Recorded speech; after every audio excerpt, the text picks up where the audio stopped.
Kisah Abu Nawas dan pesan bagi hakim. Bapaknya Abu Nawas adalah seorang penghulu kerajaan Baghdad bernama Maulana. Pada suatu hari bapaknya Abu Nawas yang sudah tua itu sakit parah dan akhirnya meninggal dunia. Abu Nawas dipanggil ke istana. Ia diperintah oleh Sultan untuk mengubur jenazah bapaknya itu sebagaimana adat Syekh Maulana. Apa yang dilakukan Abu Nawas hampir tiada bedanya dengan Kadi Maulana, baik mengenai tata cara memandikan jenazah hingga mengkafani, menyolati dan mendoakannya. Maka Sultan bermaksud mengangkat Abu Nawas menjadi kadi atau penghulu menggantikan kedudukan bapaknya. Namun demi mendengar rencana sang Sultan, tiba-tiba saja Abu Nawas yang cerdas itu nampak berubah menjadi gila.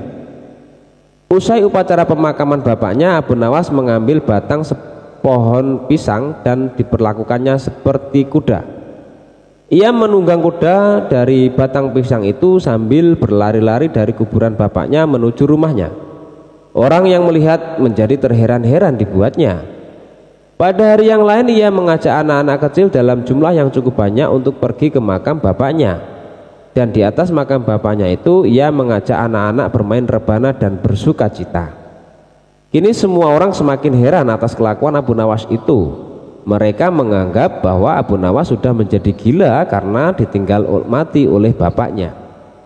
Pada suatu hari ada beberapa orang utusan dari Sultan Harun al-Rasyid datang menemui Abu Nawas. "Hai Abu Nawas, kau dipanggil Sultan untuk menghadap ke istana," kata wazir utusan Sultan. "Buat apa Sultan memanggilku? Aku tidak ada keperluan dengannya," jawab Abu Nawas dengan entengnya seperti tanpa beban. "Hai Abu Nawas, kau tidak boleh berkata seperti itu kepada rajamu." "Hai wazir, kau jangan banyak cakap. Cepat ambil ini kudaku dan mandikan di sungai supaya bersih dan segar," kata Abu Nawas sambil menyodorkan sebatang pohon pisang yang dijadikan kuda-kudaan. Si wazir hanya menggeleng-gelengkan kepala melihat kelakuan Abu Nawas. "Abu Nawas, kau mau apa tidak menghadap Sultan?" kata wazir. "Katakan kepada rajamu, aku sudah tahu maka aku tidak mau," kata Abu Nawas. "Apa maksudnya Abu Nawas?" tanya wazir dengan rasa penasaran. "Sudah pergi sana, bilang saja begitu kepada rajamu," sergah Abu Nawas sembari menyaruk debu dan dilempar ke arah si wazir dan teman-temannya. Si wazir segera menyingkir dari halaman rumah Abu Nawas. Mereka melaporkan keadaan Abu Nawas yang seperti tak waras itu kepada Sultan Harun al-Rasyid. Dengan geram Sultan berkata, "Kalian bodoh semua, hanya menghadapkan Abu Nawas kemari saja tidak becus. Ayo pergi ke sana, ke rumah Abu Nawas. Bawa dia kemari dengan sukarela ataupun dengan terpaksa." Si wazir segera mengajak beberapa prajurit istana dan dengan paksa Abu Nawas dihadirkan di hadapan raja. Namun lagi-lagi di depan raja Abu Nawas berlagak pilon. Bahkan tingkah lakunya ugal-ugalan tak selayaknya berada di hadapan seorang raja. Abu Nawas bersikaplah sopan, tegur Baginda. "Ya Baginda, tahukah Anda?" "Apa Abu Nawas?" "Baginda, terasi itu asalnya dari udang." "Kurang ajar, kau menghinaku Nawas." "Tidak Baginda, siapa bilang udang berasal dari terasi?" Baginda merasa dilecehkan. Ia naik pitam dan segera memberi perintah kepada para pengawalnya. "Hajar dia, pukul dia sebanyak 25 kali." Wah, Abu Nawas yang kurus kering itu akhirnya lemas tak berdaya dipukuli tentara yang bertubuh kekar. Usai dipukuli, Abu Nawas disuruh keluar istana. Ketika sampai di pintu gerbang kota, ia dicegat oleh penjaga.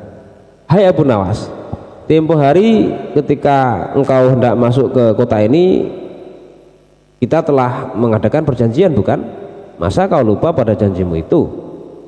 Jika engkau diberi hadiah oleh Baginda, maka engkau berkata, 'Aku bagi dua, engkau satu bagian, aku satu bagian.' Nah, sekarang mana bagianku itu?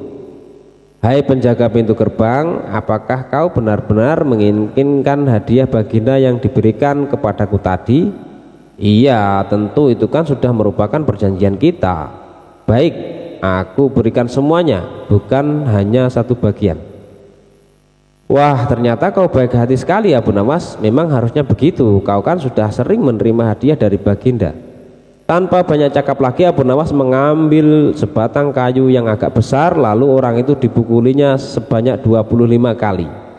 Tentu saja orang itu menjerit-jerit kesakitan dan menganggap Abu Nawas telah menjadi gila. Setelah penunggu gerbang kota itu kelenger, Abu Nawas meninggalkannya begitu saja. Ia terus melangkah ke rumahnya. Sementara itu si penjaga pintu gerbang mengadukan nasibnya kepada Sultan Harun al-Rasyid. Ya Tuanku Syah Alam, ampun beribu ampun, hamba datang kemari mengadukan Abu Nawas yang telah memukul hamba sebanyak 25 kali tanpa suatu kesalahan. Hamba mohon keadilan dari Tuanku Baginda. Baginda segera memerintah pengawal untuk memanggil Abu Nawas. Setelah Abu Nawas berada di hadapan Baginda, ia ditanya, "Hai Abu Nawas, benarkah kau telah memukuli penunggu pintu gerbang kota ini sebanyak 25 kali pukulan?" Berkata Abu Nawas, "Ampun Tuanku, hamba melakukannya karena sudah sepatutnya dia menerima pukulan itu." "Apa maksudmu? Coba kau jelaskan sebab musababnya kau memukuli orang itu," tanya Baginda. "Tuanku," kata Abu Nawas, "hamba dan penunggu pintu gerbang ini telah mengadakan perjanjian bahwa jika hamba diberi hadiah oleh Baginda, maka hadiah tersebut akan dibagi dua, satu bagian untuknya, satu bagian untuk saya. Nah, pagi tadi hamba menerima hadiah 25 pukulan, maka saya berikan pula hadiah 25 pukulan kepadanya." "Hai penunggu pintu gerbang, benarkah kau telah mengadakan perjanjian seperti itu dengan Abu Nawas?" tanya Baginda. "Benar Tuanku," jawab penunggu pintu gerbang. "Tapi hamba tiada mengira jika Baginda memberikan hadiah pukulan." "Dasar tukang peras, sekarang kena batunya kau," sahut Baginda. "Abu Nawas tiada bersalah, bahkan sekarang aku tahu bahwa penjaga pintu gerbang kota Baghdad adalah orang yang suka narget, suka memeras orang. Kalau kau tidak merubah kelakuan burukmu itu, sungguh aku akan memecat dan menghukum kamu." "Ampun Tuanku," sahut penjaga pintu gerbang dengan gemetar. Abu Nawas berkata, "Tuanku, hamba sudah lelah, sudah mau istirahat, tiba-tiba diwajibkan hadir di tempat ini. Padahal hamba tiada bersalah. Hamba mohon ganti rugi, sebab jatah waktu istirahat hamba sudah hilang karena panggilan Tuanku. Padahal besok hamba harus mencari nafkah untuk keluarga hamba." Sejenak Baginda melengak, terkejut atas protes Abu Nawas. Namun tiba-tiba ia tertawa terbahak-bahak. "Jangan khawatir Abu Nawas." Baginda kemudian memerintahkan bendahara kerajaan memberikan sekantong uang perak kepada Abu Nawas. Abu Nawas pun pulang dengan hati riang gembira. Tetapi sesampai di rumahnya, Abu Nawas masih bersikap aneh dan bahkan semakin nyentrik seperti orang gila sungguhan. Pada suatu hari Raja Harun al-Rasyid mengadakan rapat dengan para menterinya. "Apa pendapat kalian mengenai Abu Nawas yang hendak kuangkat sebagai kadi?" Wazir atau Perdana Menteri berkata, "Melihat keadaan Abu Nawas yang semakin parah otaknya, maka sebaiknya Tuanku mengangkat orang lain saja menjadi kadi." Menteri-menteri yang lain juga mengutarakan pendapat yang sama.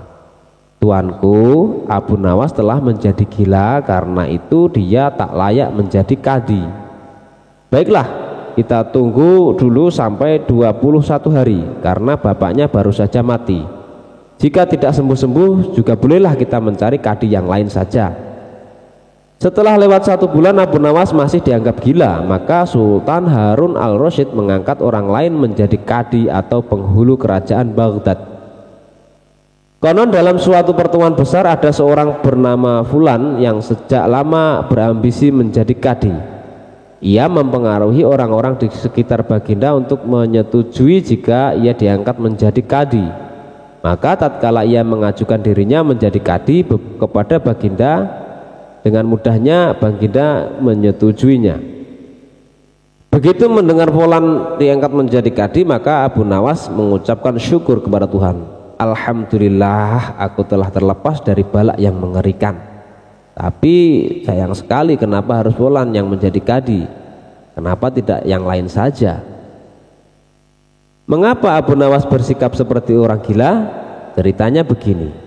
Pada suatu hari ketika ayahnya sakit parah dan hendak meninggal dunia, ia dipanggil ia memanggil Abu Nawas untuk menghadap. Abu Nawas pun datang mendekati bapaknya yang sudah lemah lunglai. Berkata bapaknya, "Hai anakku, aku sudah hampir mati. Sekarang ciumlah telinga kanan dan telinga kiriku." Abu Nawas segera menuruti pemerintahan terakhir bapaknya. Ia cium telinga kanan bapaknya, ternyata berbau harum, sedangkan yang sebelah kiri berbau sangat busuk. "Bagaimana anakku, sudahkah kau cium?" "Benar bapak, ceritakanlah dengan sejujurnya baunya kedua telingaku ini." "Aduh pak, sungguh mengherankan. Telinga bapak yang sebelah kanan berbau harum sekali, tapi yang sebelah kiri kok baunya amat busuk." "Hai anakku Abu Nawas, tahukah engkau apa sebabnya bisa terjadi begini? Wahai bapakku, cobalah ceritakan kepada anakmu ini." Berkata Syekh Maulana, "Pada suatu hari datang dua orang mengadukan masalahnya kepadaku.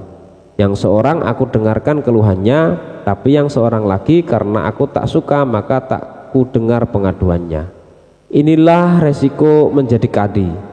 Jika kelak kau suka menjadi kadi, maka kau akan mengalami hal yang sama. Namun jika kau tidak suka menjadi kadi, maka buatlah alasan yang masuk akal agar engkau tidak dipilih sebagai kadi oleh Sultan Harun al-Rasyid. Tapi tak bisa tidak, Sultan Harun al-Rasyid pastilah tetap memilih kamu sebagai kadi." Nah, itulah sebabnya Abu Nawas berpura-pura menjadi gila hanya untuk menghindarkan diri agar tidak diangkat menjadi kadi. Seorang kadi atau penghulu pada masa itu kedudukannya seperti hakim yang memutus suatu perkara. Walaupun Abu Nawas tidak menjadi kadi, namun dia sering diajak konsultasi oleh sang raja untuk memutuskan suatu perkara. Bahkan ia kerap sekali dipaksa datang ke istana hanya sekedar untuk menjawab pertanyaan baginda raja yang aneh-aneh dan tidak masuk akal.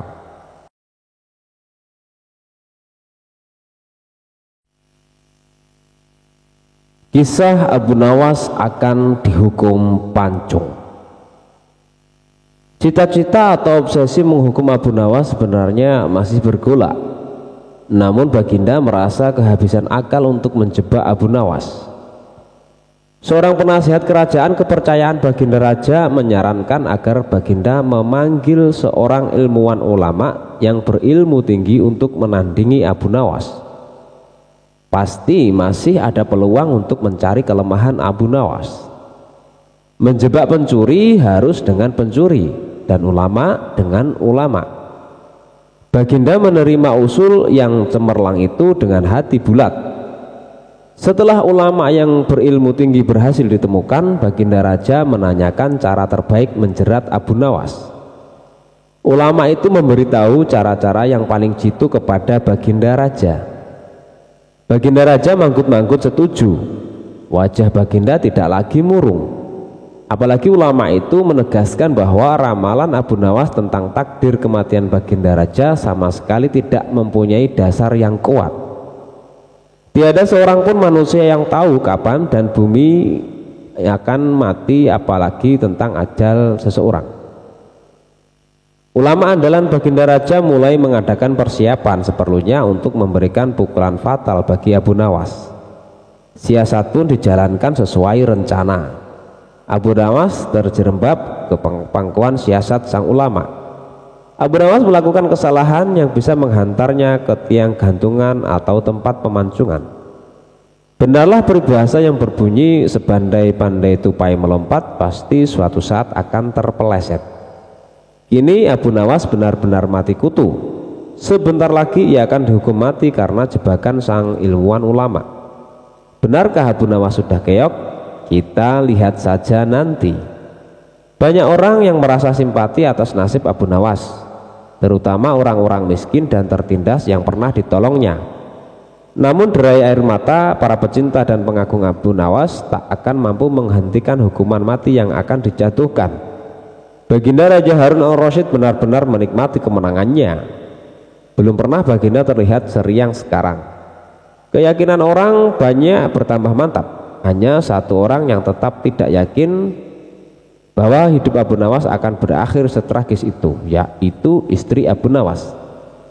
Bukankah Allah Azza wa Jalla lebih dekat daripada urat leher?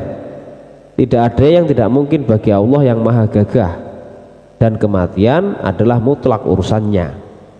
Semakin dekat hukuman mati bagi Abu Nawas, orang banyak semakin resah. Tetapi bagi Abu Nawas malah sebaliknya. Semakin dekat hukuman bagi dirinya, semakin tenang hatinya. Malah Abu Nawas nampak setenang air di danau di pagi hari. Baginda Raja tahu bahwa ketenangan yang ditampilkan Abu Nawas hanyalah merupakan bagian dari tipu dayanya. Tetapi Baginda Raja telah bersumpah pada diri sendiri bahwa beliau tidak akan terkecoh untuk kedua kalinya. Sebaliknya Abu Nawas juga yakin selama nyawa masih melekat, maka harapan akan terus menyertainya. Tuhan tidak mungkin menciptakan alam semesta ini tanpa ditaburi harapan-harapan yang menjanjikan, bahkan dalam keadaan yang bagaimanapun gentingnya. Keyakinan seperti inilah yang tidak dimiliki oleh Baginda Raja dan ulama itu. Seketika suasana menjadi hening sewaktu Baginda Raja memberikan sambutan tentang akan dilaksanakan hukuman mati atas diri terpidana Abu Nawas. Kemudian tanpa memperpanjang waktu lagi, Baginda Raja menanyakan permintaan terakhir Abu Nawas. Dan pertanyaan inilah yang paling dinanti-nantikan Abu Nawas. Adakah permintaan yang terakhir? Ada Paduka yang mulia, jawab Abu Nawas singkat. Sebutkan, kata Baginda. Sudilah kiranya hamba diperkenankan memilih hukuman mati yang hamba anggap cocok, wahai Baginda yang mulia, pinta Abu Nawas. Baiklah, kata Baginda menyetujui permintaan Abu Nawas. Paduka yang mulia, yang hamba pinta adalah bila pilihan hamba benar, hamba bersedia dihukum pancung. Tetapi jika pilihan hamba dianggap salah, maka hamba dihukum gantung saja, kata Abu Nawas memohon. Engkau memang orang yang aneh. Dalam saat-saat yang amat genting pun engkau masih sempat bersendau gurau. Tetapi ketahuilah bagiku segala tipu muslihatmu hari ini tak akan bisa membawamu kemana-mana, kata Baginda sambil tertawa. Hamba tidak bersenda gurau, Paduka yang mulia, kata Abu Nawas bersungguh-sungguh. Baginda makin terpingkal-pingkal, namun belum selesai Baginda Raja tertawa-tawa, Abu Nawas berteriak dengan nyaring. Hamba minta dihukum pancung. Semua yang hadir kaget. Orang yang banyak belum mengerti mengapa Abu Nawas membuat keputusan itu. Tetapi kecerdasan otak Baginda Raja menangkap sesuatu yang lain, sehingga tawa Baginda yang semula berderai-derai mendadak terhenti. Kening Baginda berkenyit mendengar ucapan Abu Nawas. Baginda Raja tidak berani menarik kata-katanya karena telah disaksikan oleh ribuan rakyatnya. Beliau sudah terlanjur mengabulkan Abu Nawas menentukan hukuman mati yang paling cocok untuk dirinya. Kini kesempatan Abu Nawas membela diri. Baginda yang mulia, hamba tadi mengatakan bahwa hamba akan dihukum pancung. Kalau pilihan hamba benar, maka hamba dihukum gantung. Tetapi di manakah letak kesalahan pilihan hamba sehingga hamba harus dihukum gantung? Padahal hamba telah memilih hukuman pancung. Olah kata Abu Nawas memaksa Baginda Raja dan ulama itu tercengang. Benar-benar luar biasa otak Abu Nawas ini. Rasanya tidak ada lagi manusia pintar selain Abu Nawas di negeri Baghdad ini. Abu Nawas, aku mengampunimu, tapi sekarang jawablah pertanyaanku ini. Berapa banyakkah bintang di langit? Oh, gampang sekali Tuanku. Iya, tapi berapa? 100 juta, 100 miliar? Tanya Baginda. Bukan Tuanku, cuma sebanyak pasir di pantai. Kau ini, bagaimana bisa orang menghitung pasir di pantai? Bagaimana pula orang bisa menghitung bintang di langit? Kau memang penggeli hati, kau adalah pelipur lawaku. Abu Nawas, mulai sekarang jangan segan-segan. Sering-seringlah datang ke istanaku. Aku ingin selalu mendengar lelucon-leluconmu yang baru. Siap Baginda. Lalu Baginda memerintahkan bendahara kerajaan memberikan sekantong uang kepada manusia terlucu di negerinya itu. Kisah Abu Nawas dan pukulan yang menjadi dinar. Pada suatu hari Abu Nawas menghadap ke istana. Ia pun bercakap-cakap dengan Sultan dengan hati yang riang gembira. Tiba-tiba terlintas dalam pikiran di benak Sultan, bukankah ibu si Abu Nawas ini sudah meninggal? Aku ingin mencoba kepandaiannya sekali lagi. Aku ingin menyuruh dia membawa ibunya ke istanaku ini. Kalau berhasil akan aku beri hadiah 100 dinar. "Hai Abu Nawas," titah Sultan Harun al-Rasyid, "besok bawalah ibumu ke istanaku, nanti aku beri engkau hadiah 100 dinar." Abu Nawas pun sangat kaget. Bukankah beliau sudah tahu kalau ibuku sudah meninggal? Tapi mengapa beliau memerintahkan itu, pikirnya. Namun dasar Abu Nawas, ia menyanggupi saja perintah itu. "Baiklah tuanku, esok pagi hamba akan bawa ibu hamba menghadap kemari," jawabnya mantap. Setelah itu ia pun mohon diri. Sesampai di rumah, setelah makan dan minum, ia pergi lagi. Dijelajahinya sudut-sudut negeri itu, menyusuri jalan, lorong, dan kampung untuk mencari seorang perempuan tua yang akan dijadikan sebagai ibu angkat. Rupanya tidak mudah menemukan sesosok perempuan tua. Setelah memeras tenaga mengayun langkah ke sana kemari hingga lelah, barulah ia menemukan yang dicari. Perempuan itu adalah seorang pedagang kue apem di pinggir jalan yang sedang memasak kue-kue dagangannya. Dihampirinya perempuan tua itu. "Hai ibu, bersediakah engkau kujadikan ibu angkat?" kata Abu Nawas. "Kenapa engkau berkata demikian?" tanya si ibu tua itu. "Apa alasannya?" Maka diceritakanlah perihal dirinya yang mendapat perintah dari sultan agar membawa ibunya ke istana, padahal ibunya sudah meninggal. Abu Nawas juga bercerita bahwa dia dijanjikan akan membagi 2 hadiah dari sultan yang akan diterimanya dengan ibu tua tersebut. "Uang itu dapat ibu simpan untuk bekal meninggal bila sewaktu-waktu dipanggil Tuhan," kata Abu Nawas. "Baiklah," kata si ibu tua itu, "aku sanggup memenuhi permintaanmu itu." Setelah itu Abu Nawas menyerahkan sebuah tasbih dengan pesan agar terus menghitung biji tasbih itu meskipun di depan sultan, dan jangan menjawab pertanyaan yang diajukan. Sebelum meninggalkan perempuan itu, Abu Nawas mewanti-wanti agar rencana ini tidak sampai gagal. Untuk itu ia akan menggendong perempuan tua itu ke istana. "Baiklah anakku, moga-moga Tuhan memberkatimu," kata si ibu tua itu, "dan terutama kepada ibuku." Keesokan harinya, pagi-pagi sekali Abu Nawas sudah sampai di istana lalu memberikan salam kepada sultan. "Assalamualaikum ya tuanku Syah Alam." "Waalaikumsalam Abu Nawas," jawab sultan. Setelah itu sultan memandang Abu Nawas. Bukan main terkejutnya sultan melihat Abu Nawas menggendong seorang perempuan tua. "Siapa yang kamu gendong itu?" tanya Sultan Harun al-Rasyid. "Dia adalah ibuku," kata Abu Nawas. "Benarkah itu ibumu?" "Benar tuanku, inilah ibuku. Beliau sudah tua dan kakinya lemah dan tidak mampu berjalan kemari, padahal rumahnya sangat jauh.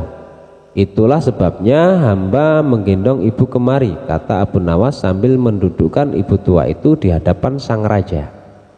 Setelah duduk, ibu tua itu pun segera memegang tasbih dan segera menghitung biji tasbih tanpa henti, meski sultan mengajukan beberapa pertanyaan kepadanya. Tentu saja sultan tersinggung.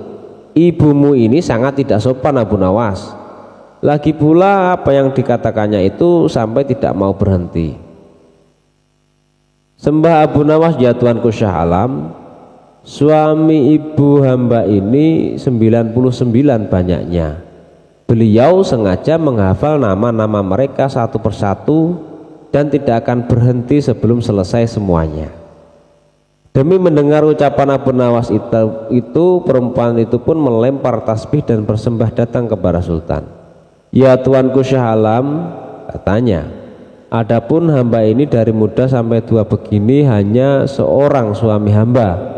Apabila sekarang ini berada di hadapan tuanku, itu adalah atas permintaan Abu Nawas. Dia berpesan agar hamba menghitung-hitung biji tasbih dan tidak menjawab pertanyaan tuanku. Nanti Abu Nawas akan membagi 2 hadiah yang akan diterimanya dari tuanku." Begitu mendengar ucapan perempuan tua itu, sultan tertawa dan menyuruh memukul Abu Nawas 100 kali. Ketika perintah itu akan dilaksanakan, Abu Nawas minta izin untuk dipertemukan dengan sultan. Ya tuanku, hukuman apakah yang akan tuanku jatuhkan kepada hamba ini?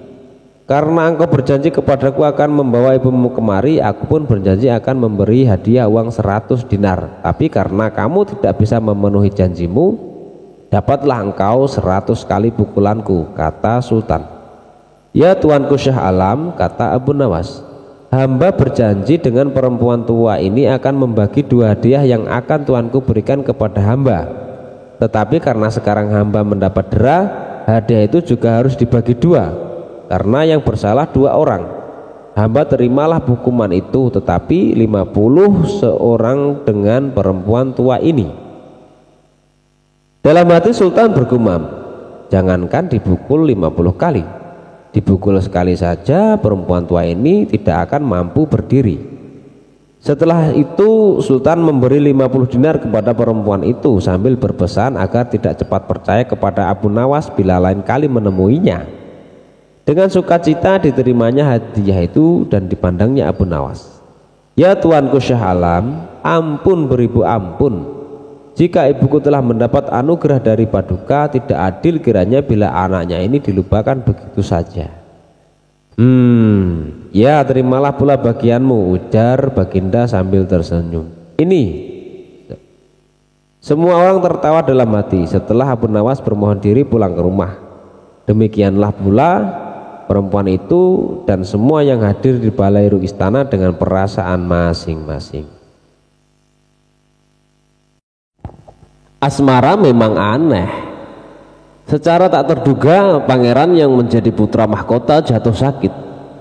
Sudah banyak tabib yang didatangkan untuk memeriksa dan mengobati, tetapi tak seorang pun mampu menyembuhkannya.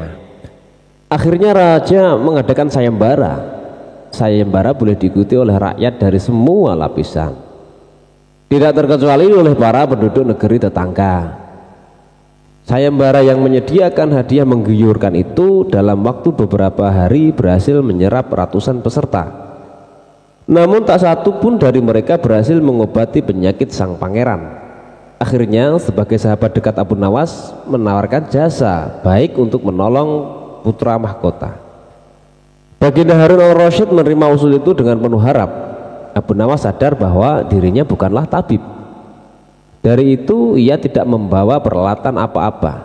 Para tabib yang ada di istana tercengang melihat Abu Nawas yang datang tanpa peralatan yang mungkin diperlukan. Mereka berpikir, mungkinkah orang macam Abu Nawas ini bisa mengobati penyakit sang pangeran, sedangkan para tabib terkenal dengan peralatan yang lengkap saja tidak sanggup. Bahkan penyakitnya saja tidak terlacak. Abu Nawas merasa bahwa seluruh perhatian tertuju padanya, namun Abu Nawas tidak begitu memperdulikannya.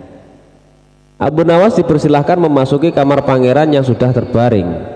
Ia menghampiri sang pangeran dan duduk di sisinya. Setelah Abu Nawas dan sang pangeran saling pandang beberapa saat, Abu Nawas kemudian berkata, saya membutuhkan seorang tua yang di masa mudanya sering mengembara ke pelosok negeri. Orang tua yang diinginkan Abu Nawas didatangkan. Lalu Abu Nawas bertanya, sebutkan satu persatu nama-nama desa di daerah selatan. Ketika orang tua itu menyebutkan nama-nama desa di bagian selatan, Abu Nawas menempelkan telinganya ke dada sang pangeran. Kemudian Abu Nawas memerintahkan agar menyebutkan bagian utara, barat, dan timur. Setelah semua bagian negeri disebutkan, Abu Nawas mohon agar diizinkan mengunjungi sebuah desa di sebelah utara. Raja merasa heran. Engkau keundang ke sini bukan untuk bertamasya, kata sang raja. Hamba tidak bermaksud berlibur yang mulia, kata Abu Nawas. Tetapi aku belum paham, ucap Baginda Sultan Harun al-Rasyid. Maafkan hamba Paduka yang mulia, kurang bijaksana rasanya bila hamba jelaskan sekarang, kata Abu Nawas. Lalu kemudian Abu Nawas pun pergi selama 2 hari. Sekembalinya dari desa itu, Abu Nawas menemui sang pangeran dan membisikkan sesuatu, kemudian menempelkan telinganya ke dada sang pangeran. Lalu Abu Nawas menghadap sang raja. Apakah yang mulia masih menginginkan sang pangeran tetap hidup? Tanya Abu Nawas.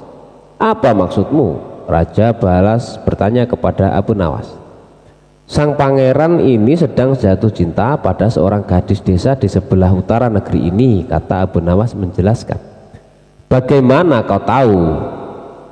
Ketika nama-nama desa di seluruh negeri disebutkan, tiba-tiba degup jantungnya bertambah keras ketika mendengarkan nama sebuah desa di bagian utara negeri ini, dan sang pangeran pun tidak berani mengutarakannya kepada Baginda. Ucap Abu Nawas, lalu apa yang harus aku lakukan? Tanya Abu Nawas. Mengawinkan pangeran dengan gadis desa itu, jawab Abu Nawas. Kalau tidak, tawar raja ragu-ragu, cinta itu buta. Bila kita tidak berusaha mengobati kebutaannya, maka ia akan mati. Rupanya saran Abu Nawas tidak bisa ditolak. Sang pangeran adalah putra satu-satunya yang merupakan pewaris tunggal kerajaan. Abu Nawas benar. Begitu mendengar persetujuan sang raja, sang pangeran pun berangsur-angsur pulih. Sebagai tanda terima kasih, kemudian raja memberi Abu Nawas sebuah cincin permata yang sangat amat indah.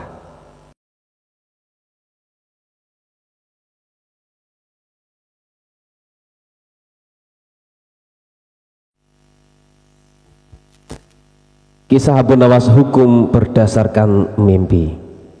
Bukanlah Abu Nawas namanya kalau kehabisan akal pada saat terdesak dan juga pada saat terjepit. Meskipun dikelilingi pembesar-pembesar kerajaan, tapi tetap saja akalnya main demi menunjukkan kebenaran ke semua orang.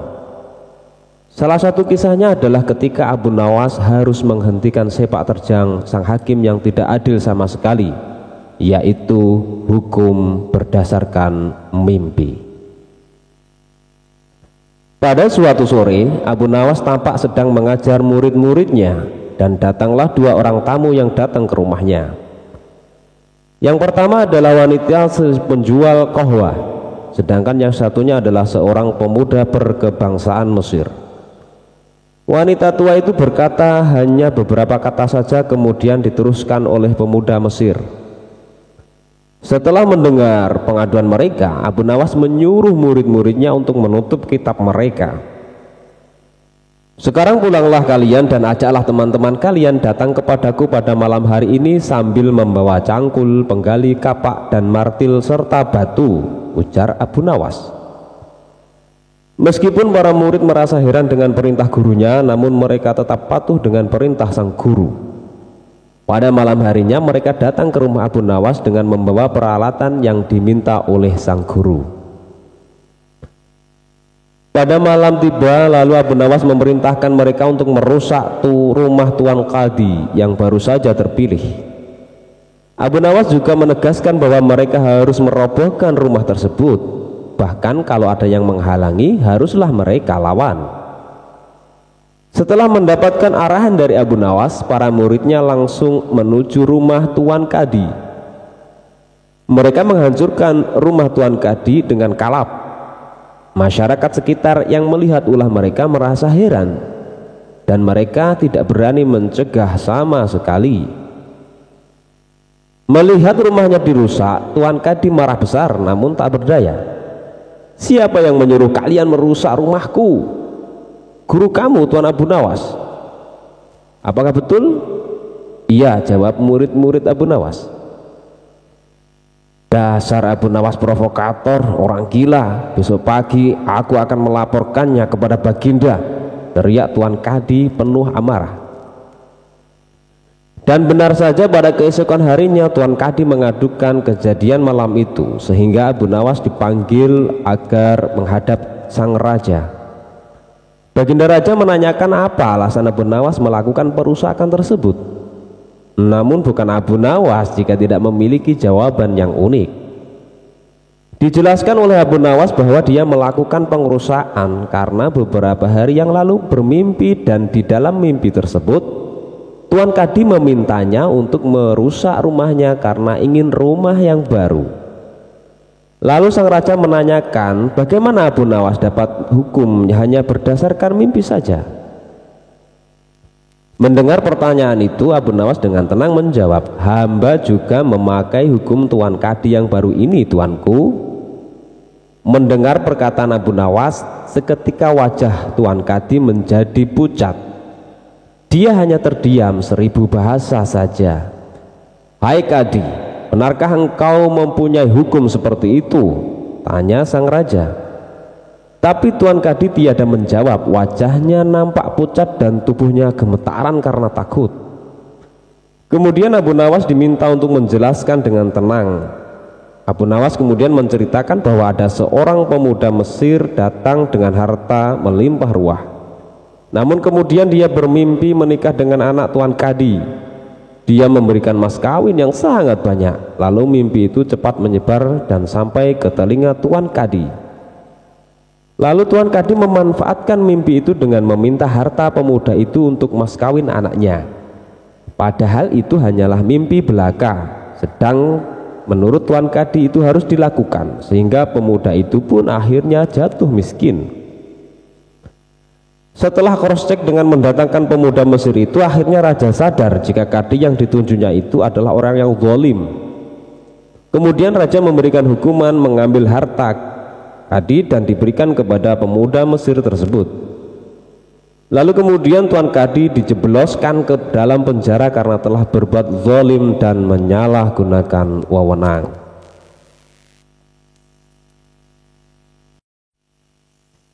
Cara berkebun Abu Nawas.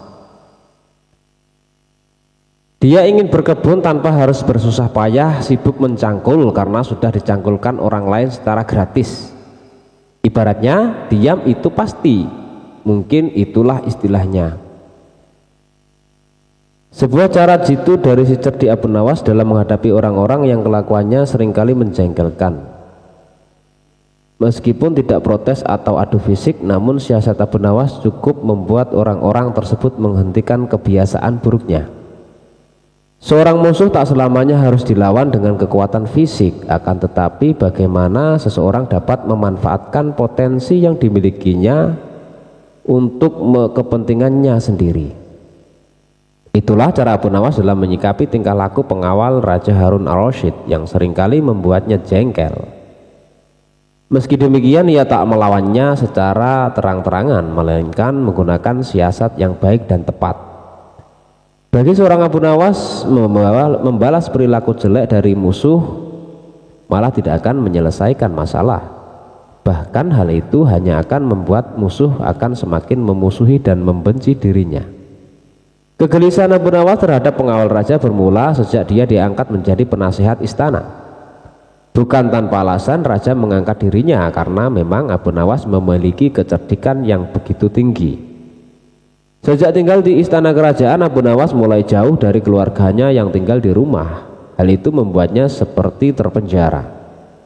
Bahkan untuk berkomunikasi dengan istrinya saja ia hanya bisa menanyakan kabar melalui surat. Oleh karena itu, setiap merasa rindu terhadap keluarga, Abu Nawas pun mengirimkan surat kepada istrinya, begitu pula sebaliknya. Hanya saja yang membuatnya jengkel yaitu setiap kali surat itu dikirimkan pasti terlebih dahulu dibaca oleh para pengawal raja.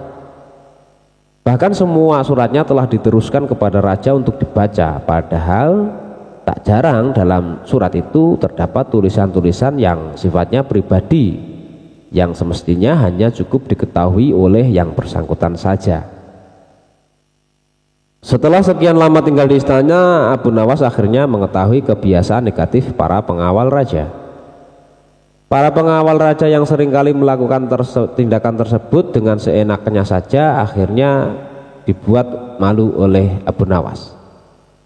Pada suatu hari Abu Nawas menerima surat dari istrinya yang mengatakan, "Suamiku, kapan saatnya kita menanam di kebun kita?" tanya istrinya. Abu Nawas pun bergegas membalas surat istrinya tersebut. "Janganlah sekali-kali menanam di kebun, karena di situ aku menyimpan rahasia negara," tulis Abu Nawas di suratnya. Jawaban Abu Nawas singkat dan sederhananya saja. Jawaban yang singkat dari Abu Nawas itu membuat para pengawal raja terkejut dan bertanya-tanya. Dengan diam-diam ia menuju kebun Abu Nawas bersama dengan beberapa prajurit istana dan mencangkul seluruh kebun milik Abu Nawas. Namun apa yang terjadi? Para pengawal tidak menemukan apa-apa. Apa yang mereka lakukan itu hanya membuat mereka letih, capek, dan dengan keringat bercucuran yang mengalir di tubuhnya. Pada keesokan harinya istri Abu Nawas mengabarkan kejadian di kebun mereka melalui surat sebagaimana biasanya, tetap disensor oleh para pengawal raja tadi. Begini isi suratnya: suamiku kemarin beberapa prajurit dan pengawal raja datang ke rumah serta menggali setiap sudut di kebun kita, terang istri Abu Nawas. Surat balasan pun dilayangkan. Nah, sekarang kebun kita sudah dicangkuli dan kita siap menanaminya, jawab Abu Nawas dalam suratnya. Istri Abu Nawas kini dapat memulai menanam di kebun tanpa harus bersusah payah mencangkul. Sementara itu, surat balasan itu sempat dibaca oleh pengawal raja dan raja sendiri. Raja merasa kecewa atas apa yang telah dilakukan oleh pengawalnya. Raja menilai bahwa para pengawalnya tidak bisa memberikan berita yang akurat, dan akibatnya raja memberhentikan mereka sebagai pengawal raja. Keputusan raja tersebut disambut gembira oleh Abu Nawas. Ini surat-surat yang ia kirimkan ke istrinya maupun surat-surat istri untuk dirinya aman terkendali, tak pernah dibaca lagi oleh pengawal raja. Nah, itulah teknik baru cara berkebun, tentu saja model ala Abu Nawas.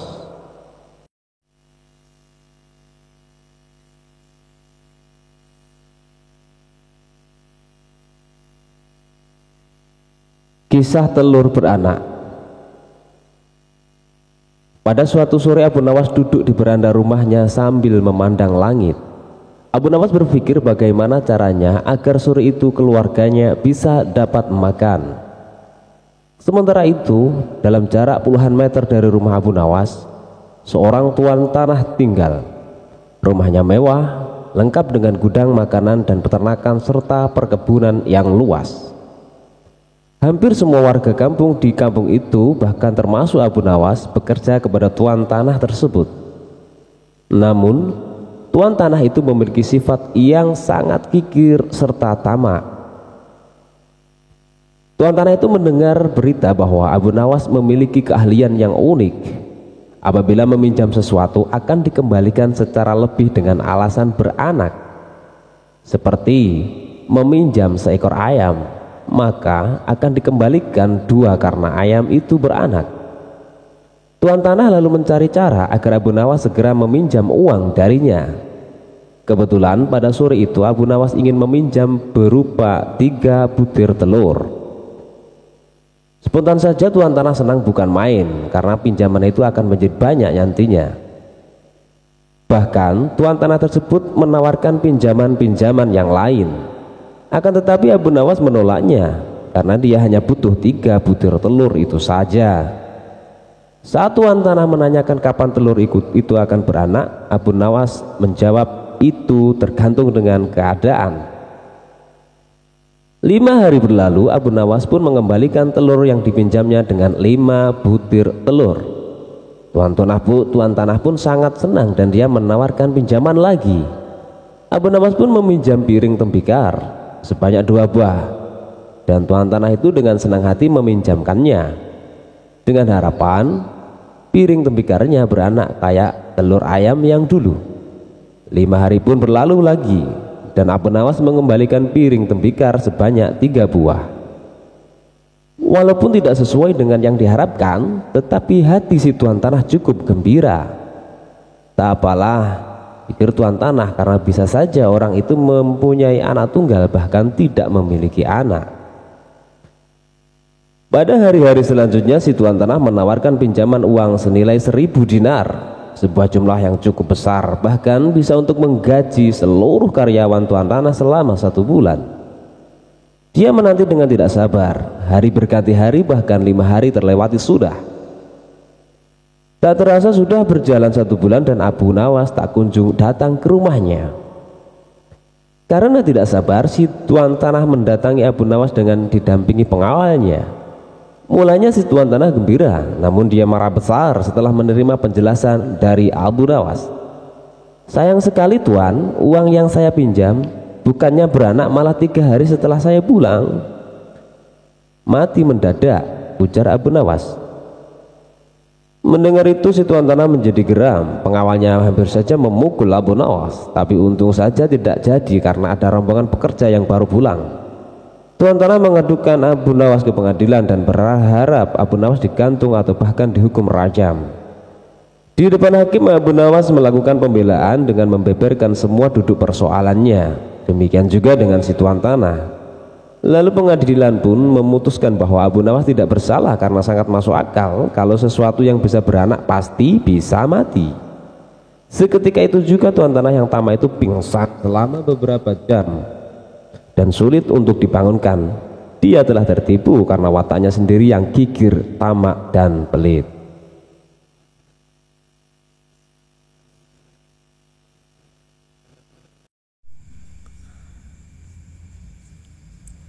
Abu Nawas mengemban tugas yang berat dari sang raja. Abu Nawas belum kembali, kata istrinya. Ia bersama seorang pendeta dan seorang ahli yoga sedang melakukan pengembaraan suci. Padahal saat ini Baginda amat membutuhkan bantuan Abu Nawas. Beberapa hari terakhir ini Baginda merencanakan membangun istana di awang-awang, karena sebagian dari raja-raja negeri sahabat telah membangun bangunan-bangunan yang sangat luar biasa. Baginda tidak ingin menunggu Abu Nawas lebih lama lagi. Beliau mengutus beberapa orang kepercayaannya untuk mencari Abu Nawas. Mereka tidak berhasil menemukan Abu Nawas karena Abu Nawas ternyata sudah berada di rumah ketika mereka baru saja berangkat. Abu Nawas menghadap Baginda Raja Harun ar-Rasyid. Baginda amat riang. Saking gembiranya beliau mengajak Abu Nawas bergurau. Setelah saling tukar-menukar cerita-cerita lucu, lalu Baginda mulai mengutarakan rencananya.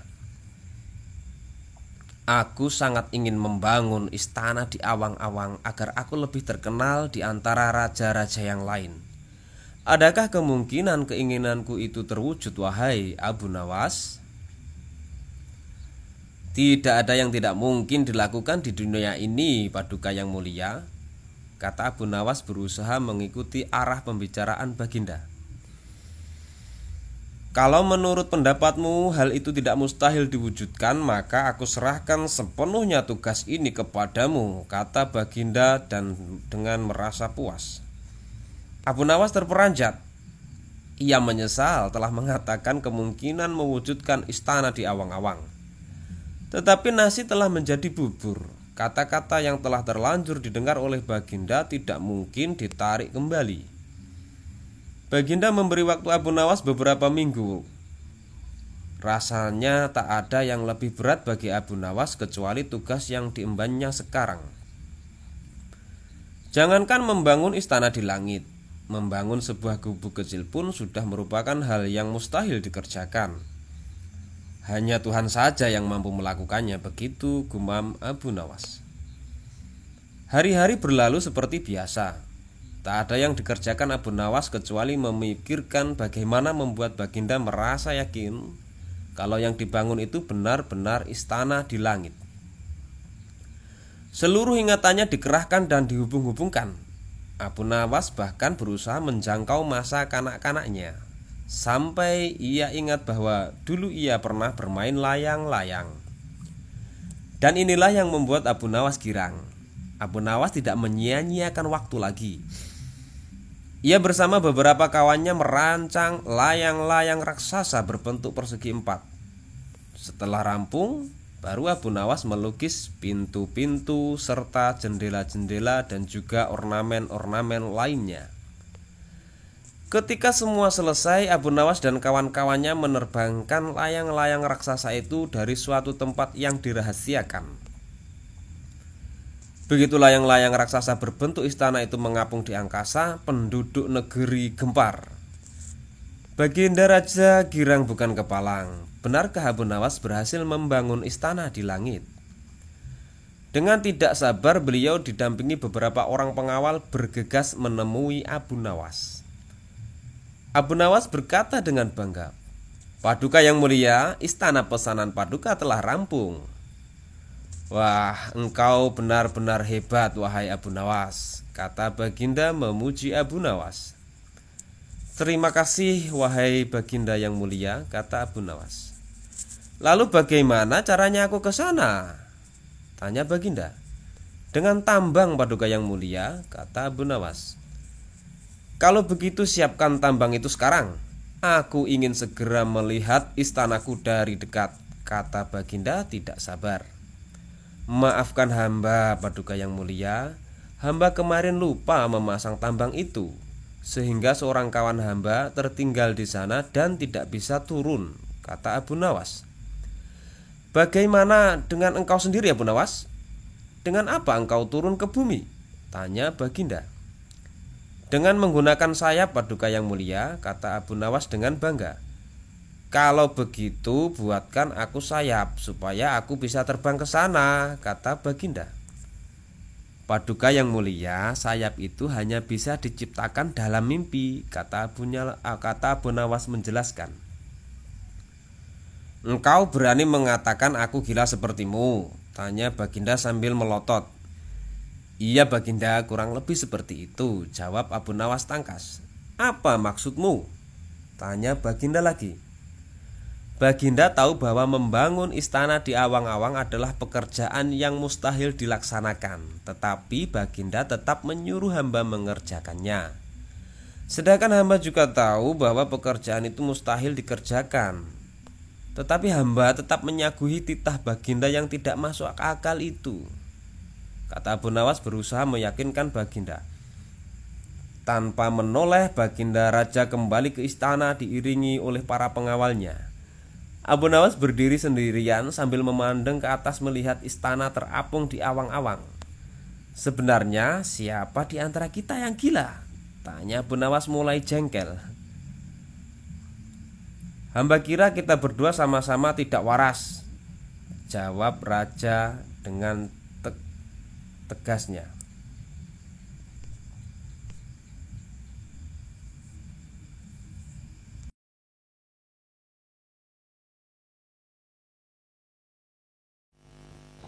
Dan ini adalah kisah Abu Nawas dan harimau berjenggot. Hai Abu Nawas, seru Khalifah Harun al-Rasyid, sekarang juga kamu harus dapat mempersembahkan kepadaku seekor harimau berjenggot. Jika gagal, aku bunuh kau. Kata-kata itu merupakan perintah sultan yang diucapkan dengan penuh tegas dan kegeraman. Dari bentuk mulutnya ketika mengucapkan kalimat itu jelas betapa sultan menaruh dendam kesumat kepada Abu Nawas yang telah berkali-kali mempermainkan dirinya dengan cara-cara yang sangat kurang ajar. Perintah itu merupakan cara Baginda untuk dapat membunuh Abu Nawas. Ya tuanku Syah Alam, jawab Abu Nawas, semua perintah Paduka akan hamba laksanakan, namun untuk yang satu ini hamba mohon waktu 8 hari. Baik, kata Baginda. Al-Kisah pulanglah Abu Nawas ke rumah. Agaknya ia sudah menangkap gelagat bahwa raja sangat marah kepadanya. Dicarinya akal supaya dapat mencelakakan diriku agar terbalas dendamnya, pikir Abu Nawas. Jadi aku juga harus berhati-hati. Sesampainya di rumah, dipanggilnya 4 orang tukang kayu dan disuruhnya membuat kandang macan. Hanya dalam waktu 3 hari kandang itu pun sudah siap. Kepada istrinya ia berpesan agar menjamu orang yang berjenggot yang datang ke rumah. Apabila Adinda dengar Kakanda mengetuk pintu kelak, suruh dia masuk ke dalam kandang itu, kata Abu Nawas sambil menunjuk kandang tersebut. Ia kemudian bergegas pergi ke musola dengan membawa sajadah. Baik, kata istrinya. Hai Abu Nawas, tumben kamu salat di sini, bertanya imam dan penghulu musola itu. Sebenarnya saya mau menceritakan hal ini kepada orang lain, tapi kalau tidak kepada tuan penghulu, kepada siapa lagi saya mengadu, jawab Abu Nawas. Tadi malam saya ribut dengan istri saya, itu sebabnya saya tidak mau pulang ke rumah. Pucuk dicinta, ulam pun tiba, pikir penghulu itu. Kubiarkan Abu Nawas tidur di sini dan aku pergi ke rumah Abu Nawas menemui istrinya. Sudah lama aku menaruh hati kepada perempuan cantik itu. "Hai Abu Nawas," kata si penghulu, "bolehkah aku menyelesaikan perselisihanmu dengan istrimu itu?" "Silahkan," jawab Abu Nawas. "Hamba sangat berterima kasih atas kebaikan hati Tuan." Maka pergilah penghulu ke rumah Abu Nawas dengan hati bunga-bunga dan dengan wajah berseri-seri. Diketuknya pintu rumah Abu Nawas. Begitu pintu terbuka, ia langsung mengambil istri Abu Nawas dan diajak duduk bersanding. "Hai Adinda," katanya, "apa gunanya punya suami jahat dan melarat? Lagi pula Abu Nawas hidupnya tak karuan. Lebih baik kamu jadi istriku. Kamu dapat hidup senang dan tidak kekurangan suatu apapun." "Baiklah kalau keinginan Tuan demikian," jawab istri Abu Nawas.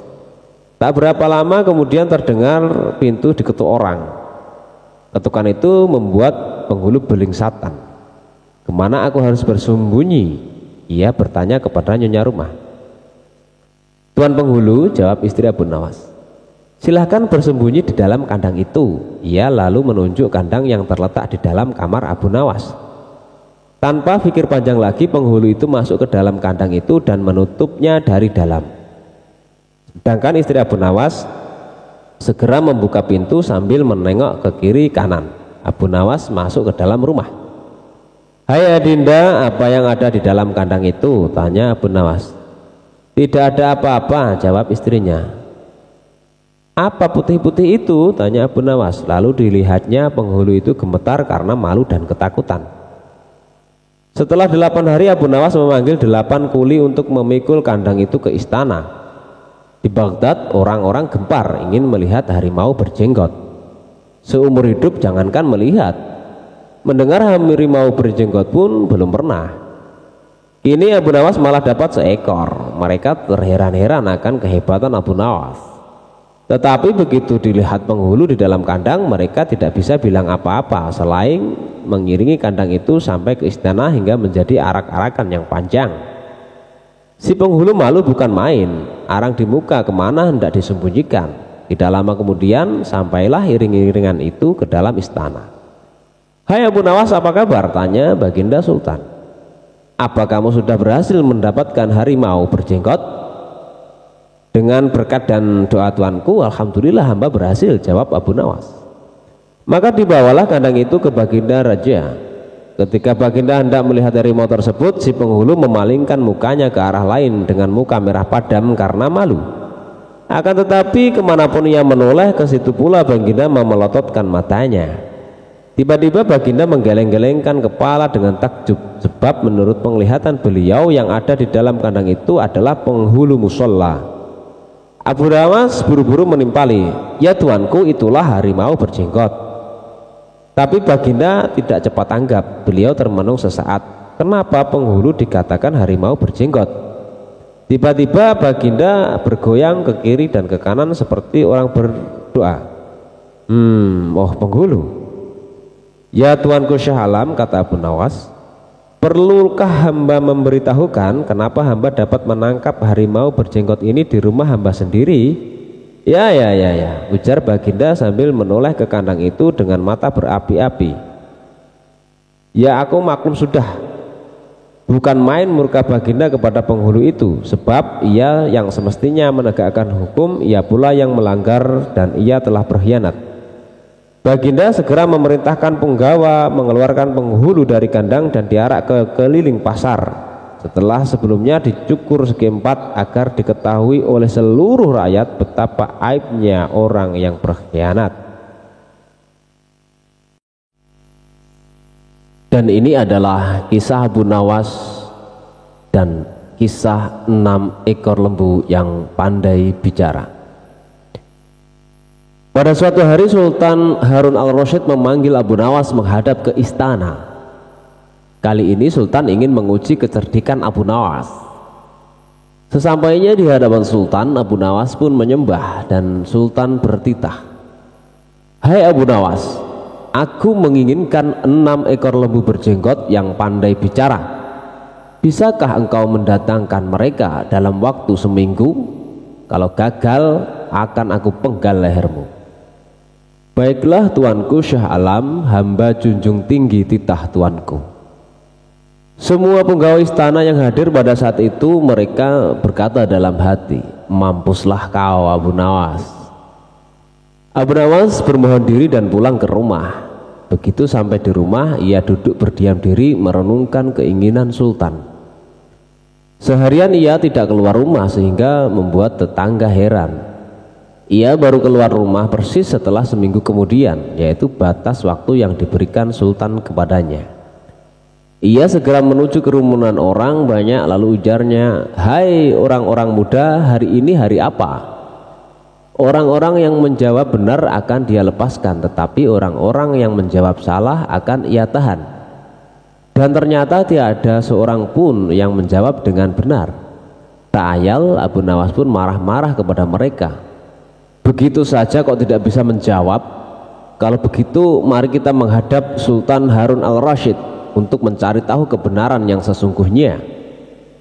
Keesokan harinya balairung istana Baghdad dipenuhi warga masyarakat yang ingin tahu kesanggupan Abu Nawas membawa 6 ekor lembu berjenggot. Sampai di depan Sultan Harun al-Rasyid, ia pun mengaturkan sembah dan duduk dengan khidmat. Lalu Sultan berkata, "Hai Abu Nawas, mana lembu berjenggot yang pandai bicara itu?" Tanpa banyak bicara, Abu Nawas pun menunjuk ke 6 orang yang telah dibawanya. "Inilah mereka, Tuanku Syah Alam." "Hai Abu Nawas, apa yang kau tunjukkan kepadaku itu?" "Ya Tuanku Syah Alam, tanyalah pada mereka, hari apa sekarang?" jawab Abu Nawas. Ketika Sultan bertanya, ternyata orang-orang itu memberikan jawaban berbeda-beda. Maka berujarlah Abu Nawas, "Jika mereka manusia tentunya tahu hari ini hari apa, apalagi jika tuanku menanyakan hari yang lain, akan tambah pusinglah mereka. Manusia atau hewankah mereka ini? Inilah lembu berjenggot yang pandai bicara itu, tuanku." Sultan heran melihat Abu Nawas pandai melepaskan diri dari ancaman hukuman, maka Sultan pun memberikan hadiah 5.000 dinar kepada Abu Nawas.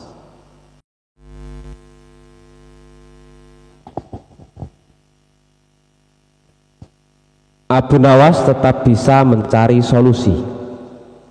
Mimpi buruk yang dialami oleh Baginda Raja Harun al-Rasyid tadi malam menyebabkan Abu Nawas diusir dari negeri Baghdad. Abu Nawas tidak berdaya. Bagaimanapun ia harus segera menyingkir meninggalkan negeri Baghdad hanya karena mimpi. Masih jelas terngiang-ngiang kata-kata Baginda Raja di telinga Abu Nawas. "Tadi malam aku bermimpi bertemu dengan seorang laki-laki tua. Ia mengenakan jubah putih. Ia berkata bahwa negerinya akan ditimpa bencana bila orang yang bernama Abu Nawas masih tetap tinggal di negeri ini. Dia harus diusir dari negeri ini sebab orang itu membawa kesialan. Ia boleh kembali ke negerinya dengan syarat tidak boleh dengan berjalan kaki, berlari, merangkak, melompat-lompat, dan menunggang keledai atau binatang tunggangan yang lain." Dengan bekal yang diperkirakan cukup, Abu Nawas kemudian mulai meninggalkan rumah dan istrinya. Istri Abu Nawas hanya bisa mengiringi kepergian suaminya dengan derayan air mata. Sudah 2 hari penuh Abu Nawas mengendarai keledainya. Bekal yang dibawanya pun mulai. Abu Nawas tidak terlalu meresapi pengusiran dirinya dengan kesedihan yang terlalu mendalam. Sebaliknya Abu Nawas merasa bertambah yakin bahwa Tuhan yang Maha Perkasa akan segera menolong keluar dari kesulitan yang sedang melilit pikirnya. Bukankah tiada seorang teman pun yang lebih baik daripada Allah Subhanahu wa Ta'ala dalam saat-saat seperti itu? Setelah beberapa hari Abu Nawas berada di negeri orang, ia mulai diserang rasa rindu yang menyayat-nyayat hatinya. Rasa rindu itu makin lama makin menderu-deru seperti dinginnya jam harir, sulit untuk dibendung. Memang tak ada jalan keluar yang lebih baik daripada berpikir. Tetapi dengan akal apakah ia harus melepaskan diri? Begitu tanya Abu Nawas dalam hati. Apakah aku akan meminta bantuan orang lain dengan cara menggendongku dari negeri ini sampai ke istana Baginda? Rasanya tidak. Tidak akan ada seorang pun yang sanggup melakukannya. Aku harus bisa menolong diriku sendiri tanpa melibatkan orang lain. pikir Abu Nawas. Pada hari ke-19 Abu Nawas menemukan cara yang tidak termasuk larangan baginda Raja Harun ar-Rasyid. Setelah segala sesuatunya dipersiapkan, Abu Nawas berangkat menuju ke negerinya sendiri. Perasaan rindu dan senang menggumpal jadi satu. Kerinduan yang selama ini melecut-lecut semakin menggila karena Abu Nawas sudah tahu semakin dekat dengan kampung halaman. Mengetahui Abu Nawas bisa pulang kembali, penduduk negeri gembira. Desas-desus tentang kembalinya Abu Nawas segera menyebar secepat bau semerbak bunga yang menyerbu hidung. Kabar kepulangan Abu Nawas juga sampai ke telinga baginda Raja Harun al-Rasyid. Baginda juga merasa gembira mendengar berita itu, tetapi dengan alasan yang sama sekali berbeda. Rakyat gembira melihat Abu Nawas pulang kembali karena mereka mencintainya. Sedangkan baginda raja gembira mendengar Abu Nawas pulang kembali karena beliau merasa yakin kali ini pasti Abu Nawas tidak akan bisa mengelak dari hukuman. Namun baginda amat sangat kecewa dan merasa terpukul melihat cara Abu Nawas pulang ke negerinya. Baginda sama sekali tidak pernah membayangkan kalau Abu Nawas ternyata bergelayut di bawah perut keledai, sehingga Abu Nawas terlepas dari sanksi hukuman yang akan dijatuhkan karena memang tidak bisa dikatakan telah melanggar larangan baginda raja karena Abu Nawas tidak mengendarai keledai.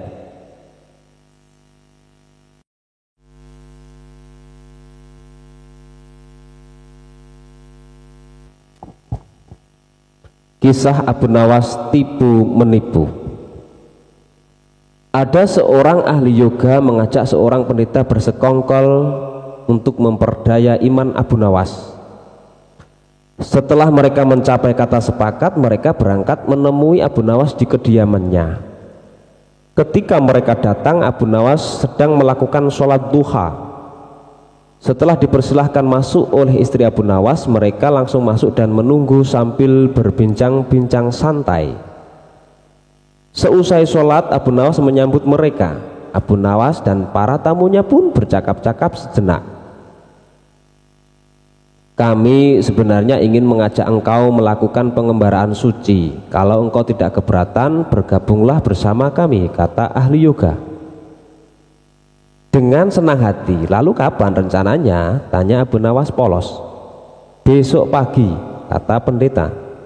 Baiklah kalau begitu kita bertemu di warung teh besok, kata Abu Nawas menyanggupi. Hari berikutnya mereka berangkat bersama. Abu Nawas mengenakan jubah seorang sufi, ahli yoga, dan pendeta memakai seragam keagamaan mereka masing-masing. Di tengah jalan mereka mulai diserang rasa lapar karena mereka memang sengaja tidak membawa bekal. Hai Abu Nawas, bagaimana kalau engkau saja yang mengumpulkan derma guna membeli makanan untuk kita bertiga? Karena kami akan mengadakan kebaktian, kata pendeta. Tanpa banyak bicara, Abu Nawas berangkat mencari dan mengumpulkan derma dari dusun satu ke dusun yang lain. Setelah derma terkumpul, Abu Nawas membeli makanan yang cukup untuk 3 orang. Abu Nawas kembali ke pendeta dan ahli yoga dengan membawa makanan. Karena sudah tak sanggup menahan rasa lapar, Abu Nawas berkata, mari segera kita bagi makanan ini sekarang juga. Jangan sekarang, kami sedang berpuasa, kata ahli yoga. Tetapi aku hanya menginginkan bagianku saja, sedangkan bagian kalian terserah pada kalian, kata Abu Nawas menawarkan jalan keluar. Aku tidak setuju, kita harus seirama dalam berbuat apapun, kata pendeta. Betul, aku pun tidak setuju karena waktu makanku besok pagi aku baru akan berbuka, kata ahli yoga. Bukankah aku yang engkau jadikan alat pencari derma, dan derma itu sekarang telah kutukar dengan makanan ini. Sekarang kalian tidak mengizinkan aku mengambil bagian sendiri. Itu tidak masuk akal, kata Abu Nawas mulai merasa jengkel. Namun begitu pendeta dan ahli yoga tetap bersikeras tidak mengizinkan Abu Nawas mengambil bagian yang menjadi haknya. Abu Nawas penasaran, ia mencoba sekali lagi meyakinkan kawan-kawannya agar mengizinkan ia makan bagiannya. Tetapi mereka tetap saja menolak. Abu Nawas benar-benar merasa jengkel dan marah, namun Abu Nawas tidak memperlihatkan sedikit pun kejengkelan dan kemarahannya. Bagaimana kalau kita mengadakan perjanjian? Kata pendeta kepada Abu Nawas. Perjanjian apa? Tanya Abu Nawas. Kita adakan lomba. Barang siapa di antara kita bermimpi paling indah, maka ia akan mendapat bagian yang terbanyak. Yang kedua lebih sedikit, dan yang terburuk akan mendapat paling sedikit. Pendeta itu menjelaskan. Abu Nawas setuju dengan tidak memberi komentar apa-apa. Malam semakin larut, embun mulai turun ke bumi. Pendeta dan ahli yoga mengantuk dan tidur. Abu Nawas tidak bisa tidur, ia hanya pura-pura tidur. Setelah merasa yakin kawan-kawannya sudah terlelap, Abu Nawas menghampiri makanan itu. Tanpa berpikir dua kali, Abu Nawas memakan habis makanan itu hingga tidak tersisa sedikit pun. Setelah merasa kekenyangan, Abu Nawas baru bisa tidur. Keesokan harinya mereka bangun hampir bersamaan. Ahli yoga dengan wajah berseri-seri bercerita, tadi malam aku bermimpi memasuki sebuah taman yang mirip sekali dengan nirwana. Aku merasakan kenikmatan yang belum pernah kurasakan sebelumnya di dalam hidup ini. Pendeta mengatakan bahwa mimpi ahli yoga benar-benar menakjubkan, betul-betul luar biasa. Kemudian giliran pendeta menceritakan mimpinya. Aku seolah-olah menembus ruang dan waktu, dan ternyata memang benar. Aku secara tidak sengaja berhasil menyusup ke masa silam di mana pendiri agamaku hidup. Aku bertemu dengan beliau dan yang lebih membahagiakan adalah aku diberkatinya. Ahli yoga pun memuji kehebatan mimpi dari pendeta tersebut. Abu Nawas hanya diam, ia bahkan tidak merasa tertarik sedikit pun. Karena Abu Nawas belum juga buka mulut, pendeta dan ahli yoga mulai tidak sabar untuk menanyakan mimpi Abu Nawas. Kalian tentu tahu Nabi Daud alaihi salam. Beliau adalah seorang nabi yang ahli berpuasa. Tadi malam aku bermimpi berbincang-bincang dengan beliau. Beliau menanyakan apakah aku berpuasa atau tidak. Aku katakan aku berpuasa karena aku memang tidak makan sejak dini hari. Kemudian beliau menyuruhku segera berbuka karena hari sudah malam. Tentu saja aku tidak berani mengabaikan perintah beliau. Aku segera bangun dari tidur dan langsung menghabiskan makanan ini, kata Abu Nawas tanpa perasaan bersalah secuil pun. Sambil menahan rasa lapar yang menyayat-nyayat, pendeta dan ahli yoga saling berpandangan satu sama lain. Kejengkelan Abu Nawas pun terobati. Kini mereka sadar bahwa tidak ada gunanya coba-coba mempermainkan Abu Nawas. Pasti hanya akan mendapat celaka sendiri.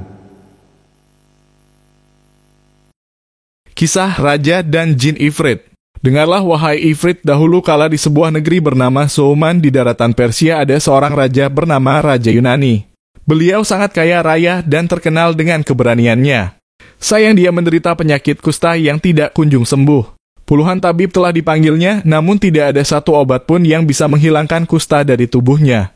Suatu hari datanglah di negeri itu seorang tabib bernama Duban. Dia sudah mendalami berbagai ilmu dari Yunani kuno sampai Yunani modern, dari Persia hingga Syria. Dia ahli dalam pengobatan maupun astrologi. Keahliannya membuat kagum tabib-tabib lainnya dan juga para ilmuwan. Ketika tabib Duban mendengar tentang penyakit yang diderita Raja Yunani, dia bermaksud untuk mencoba mengobatinya. Maka dipelajarilah kembali berbagai buku untuk mencari obat yang paling manjur. Esoknya dia menghadap Raja Yunani. Setelah memberikan penghormatan, disampaikanlah maksud kedatangannya, yaitu untuk mengobati penyakit kusta raja. Tuanku, saya dengar bahwa belum ada satu tabib pun yang bisa menyembuhkan penyakit Paduka. Jika Paduka mengizinkan, insya Allah saya bisa menyembuhkannya tanpa obat ataupun salep. Katanya, bagaimana caranya? Demi Allah, jika kamu bisa menyembuhkanku, aku akan memberikan apapun yang kau mau, harta yang banyak untukmu dan anak cucumu. Dan kamu akan kujadikan penasihat dan sahabat terbaikku, kata Raja, insya Allah saya bisa menyembuhkan Paduka. Besok saya akan mulai pengobatannya, kata tabib Duban. Kemudian ia memohon diri untuk mempersiapkan segala sesuatunya. Tabib Duban kemudian membuat sebuah stik golf yang diberi lubang di pegangannya. Di lubang itulah tabib Duban memasukkan obat racikannya. Kemudian ia juga membuat sebuah bola sebagai pelengkapnya. Keesokan harinya, tabib Duban kembali menghadap raja. Dia mengajak raja ke lapangan istana. Kemudian memberi raja stik golf buatannya dan sebuah bola. Dimintanya raja untuk memukul bola tersebut sambil menunggang kuda. Pukullah bolanya dengan sekuat tenaga. Saat badan Paduka berkeringat, maka panas tubuh Baginda akan membuat obat yang ada di dalam stik golf ini ke seluruh tubuh Paduka. Setelah itu, Paduka boleh kembali ke istana untuk mandi air hangat. Pastikan untuk menggosok tubuh Paduka hingga bersih. Lalu istirahatlah. Insya Allah besok penyakit Baginda akan sembuh, katanya. Raja Yunani lalu melakukan semua saran tabib Duban. Ketika raja terbangun keesokan paginya, dia melihat bahwa kulitnya telah halus. Tidak ada tanda-tanda bahwa dia pernah menderita kusta. Kulitnya putih bersih tanpa noda. Raja sangat bersuka cita. Dia segera memerintahkan utusan untuk menjemput tabib Duban ke istana. Sambil berkali-kali mengucapkan rasa terima kasihnya, raja memberikan berkantung-kantung emas, lusinan pakaian-pakaian mewah, dan hadiah-hadiah lainnya. Sesuai janjinya, raja juga mengangkat tabib Duban menjadi penasihat pribadinya dan mendudukannya di samping singgasananya. Di antara pejabat kerajaan, ada seorang wazir yang menaruh benci terhadap tabib Duban. Dia cemburu dengan semua perhatian dan kebaikan raja terhadap tabib Duban. Suatu hari sang wazir menghadap raja secara pribadi. Wahai Paduka Raja yang adil, hambamu ini ingin menyampaikan sebuah nasihat untuk Paduka. Saya akan menjadi orang terkutuk jika tidak menyampaikannya pada Paduka, katanya. Raja terkejut mendengarnya dan bertanya, nasihat apa? Oh, Paduka yang mulia. Para leluhur pernah berkata, barang siapa yang tidak bisa melihat tujuan, keberuntungan tidak akan datang padanya. Dan kini saya melihat raja sedang membuat kekeliruan. Sejak ia menganugerahi seorang musuh dengan kebaikan. Seorang musuh yang menginginkan kerajaan ini hancur.